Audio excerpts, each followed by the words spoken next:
So what I want to find out today is a little history of what actually brought you into the office. So what is the biggest issue that's bothering you right now? On my right side. Okay. My right shoulder and neck. Okay. It hurts to go like that. Okay, so it affects your range of motion. And is it a constant or is it off and on?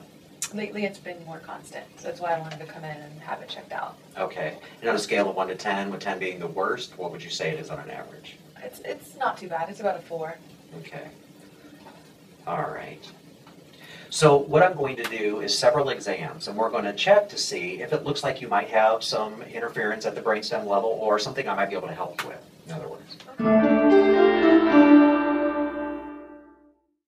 Okay, Cindy, so the first test that we're going to do is range of motion. We're going to check to see how well your head moves on your spine. Tip your left ear to your left shoulder.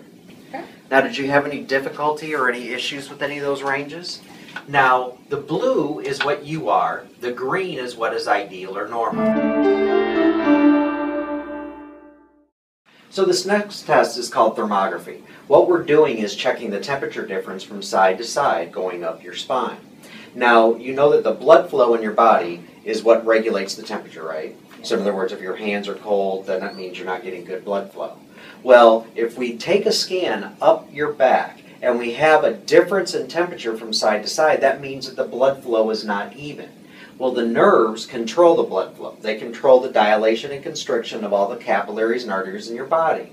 So if the imbalance in temperature means that there's a difference in blood flow, then it's the nerves that are not functioning correctly because we have a difference in temperature. Does that make sense? Yeah. Okay, so I'm going to have you face that direction, and I'm just going to run this scanner right up your back. Your head down just a little bit. That's perfect. So, green is normal. When we see green on both sides, that's an indication of normal nerve function. Now, when we start seeing the colors, that means that we have an imbalance in temperature, indicating we have some nerve interference. Okay, we're going to move on to the next test. It's a muscle tension and balance test. We're going to measure the postural muscles from side to side going up and down your spine. Okay? Now, all of the muscles in your body flex with an interchange of electric ions like sodium, potassium, and calcium. Now, this is going to read that electric pulse. It's going to compare it from side to side and then give us also a comparison to what would be ideal or normal. Now, bend your knees, put your feet on the table, leave your shoes on. Lift your hips up and back down and straighten out your legs. Okay, so when you're laying on the table, your right leg pulls up about a ½ inch shorter than your left leg. All right, close your eyes just for a second. I'm going to place these on your shoulders. You can open your eyes, and your shoulders actually are pretty even, so that's good. That's good. Move your arms out to the side. I'm going to place these on your hips. Okay, you can relax your arms back down to your side. Now you can see that your left hip is lower than your right hip by about 3/4 of an inch. Those blocks are 1.5 inches, and it's about halfway down. And you're going to step up on these scales up to the white line in between the red and the green on both scales. Okay, and then just look straight forward. All right, so I've got 77 on the left and 69 on the right. So now what that means is that we've got about 7 pounds heavier on the left. Your body has a 7-pound lean off to the left-hand side.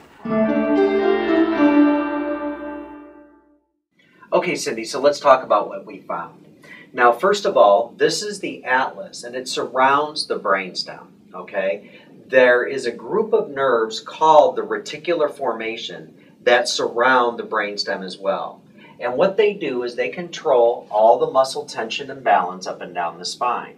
So when you have interference at that reticular formation level, it's going to cause one of your shoulders, hips, and legs to rise. Okay? That's also going to create compensations on this muscle test that we did.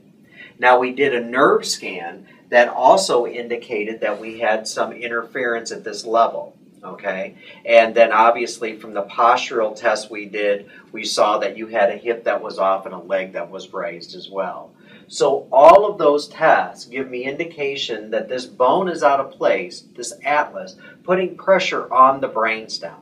That could be causing any number of dysfunctions in your body. Okay, so what I do is I put this bone back in place specifically where it's supposed to go. It's not a random correction. I make very specific measurements to find out exactly how it's misplaced, and then we put it back exactly where it's supposed to go.